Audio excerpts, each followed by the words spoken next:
Саламатсыңарбы, кадырлуу кыргыз элим, урматтуу бир туугандар. Көрсөтүүдө руханий мурас программасы кош келиңиздер. Бүгүнкү биздин темабыз жаназа. Эгерде биз кыргыз тилинде жаназаны чечмелесек, эки маанини берет. Биринчи мааниси бул жан аза. Каза болгон адамга аза күтүү.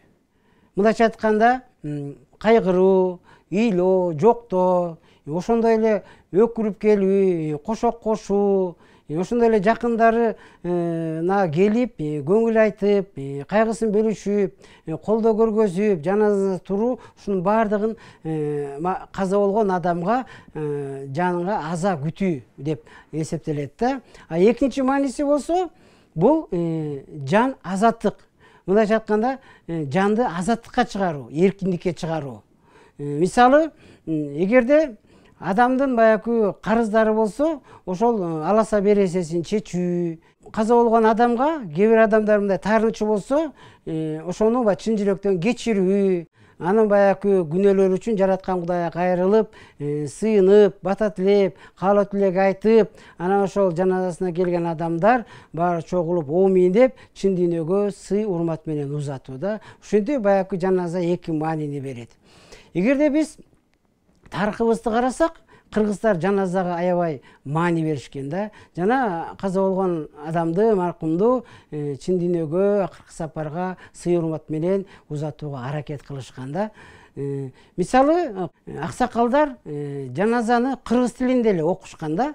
Ошондой эле баардыгын эле кыргыз салты менен эле, ата бабанын салты менен эле жөрөлгөлдү өткөрүп, маркумду акыркы сапарга узатышкан. Анан кийинчерээк ислам келгенде кыргыздарга, уже кыргыздарга жаназаны арабча Куран окуп, араб тилинде жаназа намазы окуп, кошулуп калды да. Анан ошол 90 жылдарга чейин мен эсимде салттуу ислам, кыргыз салты менен эле ошо жаназаны арабча тилинде эле окуп эле маркумду акыркы сапарга узатып келишкен да.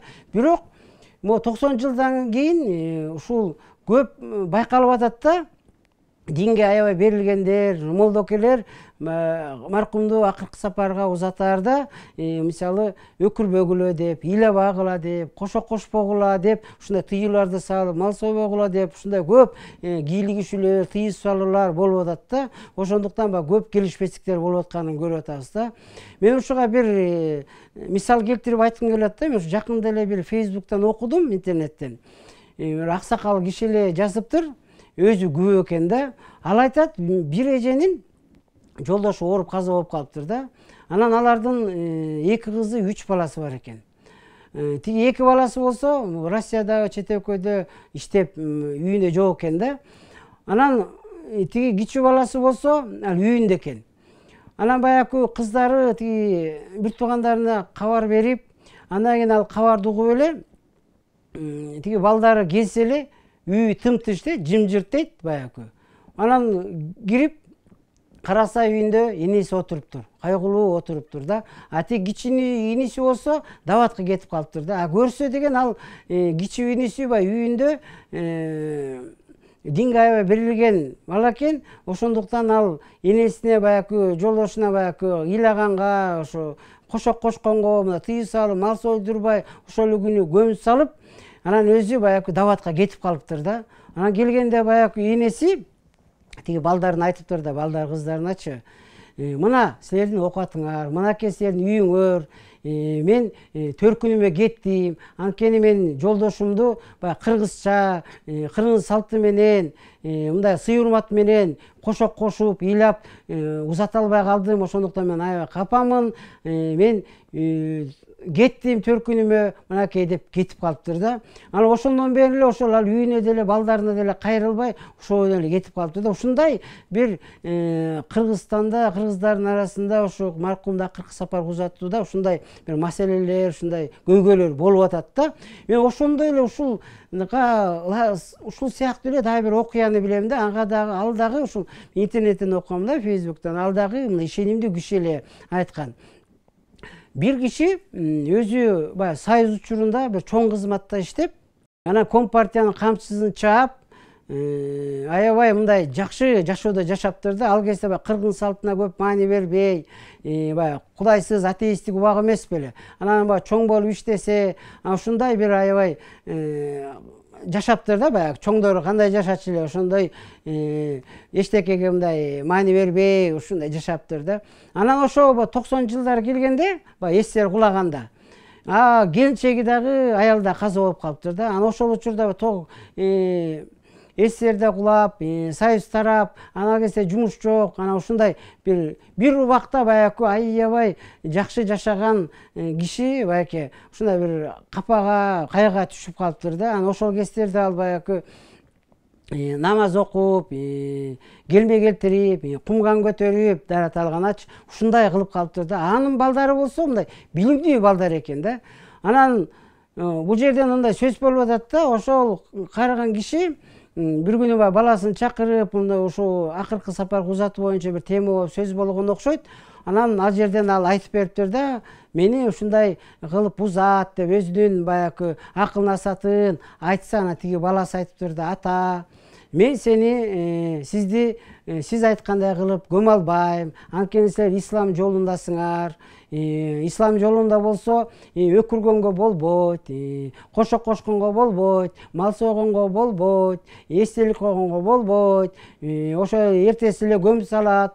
Бул мен үчүн аябай жеңил болот. Мисалы мен келип туруп эле эч кандай кыйналбай эле, акча коротпой эле ушинтип көмүп салам, ушундай узатып салам десе, тиги аябай атасы аябай ачууланып, аябай кайгырыптыр да. Эмнеге мен деген ушундай кишимин, ушундай менин куда сөөктөрүм көп, менин деген тааныштарым көп, мен кадыр бактуу кишимин, мен силерди ушул мени кадырлап ушу акыркы сапарга сый урмат менен узатсын деп мен силерди чоңойттум, тарбияладым. Анан эмнеге силер мени келип туруп ушундай көмүп саласыңар деп ошого нааразы болуптур да. Ошондо баласы түшүндүрүптүр да. Анткени силер ислам жолунда болгондуктан ушундайлар болбойт деп айтса, ошондон тиги киши аябай катуу ойлонуп калыптыр да. Мен ушул жашка келип, баягы СССР учурунда баягы кыргыз салтына маани бербей, андан кийин ушу ислам динине ишенип, Кудайдын жолуна түшүп, бирок анда да баягы кыргыз салттары мындай көп маани бербей жүрүптүрмүн. Көрсө деген баардыгы ушул биздин салтыбызда турбайбы? Маркумду адамды баягы сый урмат менен узатуу, бул өкүрүп келүү, кошок кошуу, бул мал союу, адамдарды баягы келгендерди ачка калтырбай, алыстан келгендерге тамак берип, ушундай нерселердин баардыгы кыргыз салтында сонуп турбайбы? Мен ушундай бир ката кетирген турбаймынбы деп аябай капаланып, анан баласына айтыптыр да. Мейли баягы молдоке келип Куран окуса, жаназа намаз окуса мейли, бирок калганардын баардыгын кыргыздын салты менен өкүрүп, кошок кошуп, мал союп, сый урмат менен баардык адамдар менен мындай жакшы жаназаны окуп узатты деп ушундай бир өзүнүн оюн айтыптыр да. Карабайсыңар, бул жерден деле баягы кандай нерселер болуп атат да, келишпестиктер, ушундай күйүттөр, ушундай бир капачылыктар болуп калып атат да.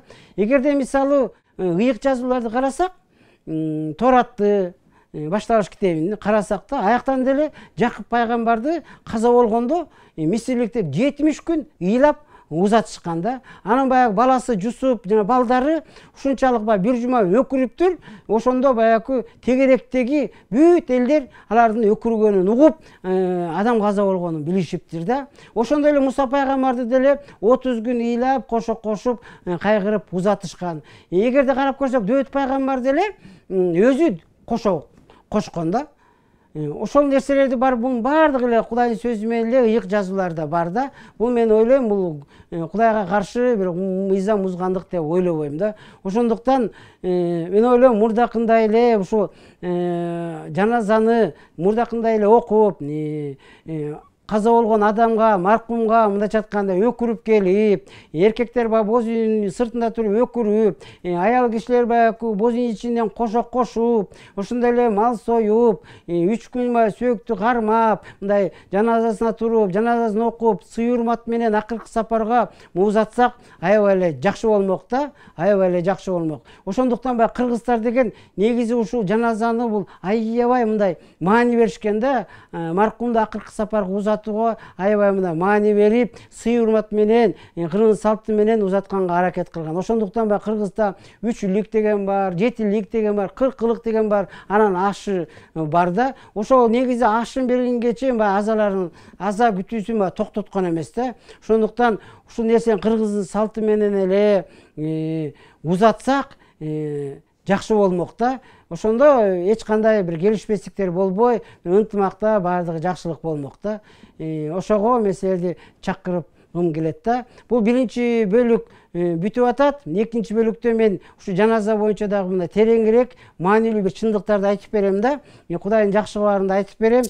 Ошондуктан экинчи бөлүктү көрүнгөнгө да чакырам. Саламатта калыңыздар.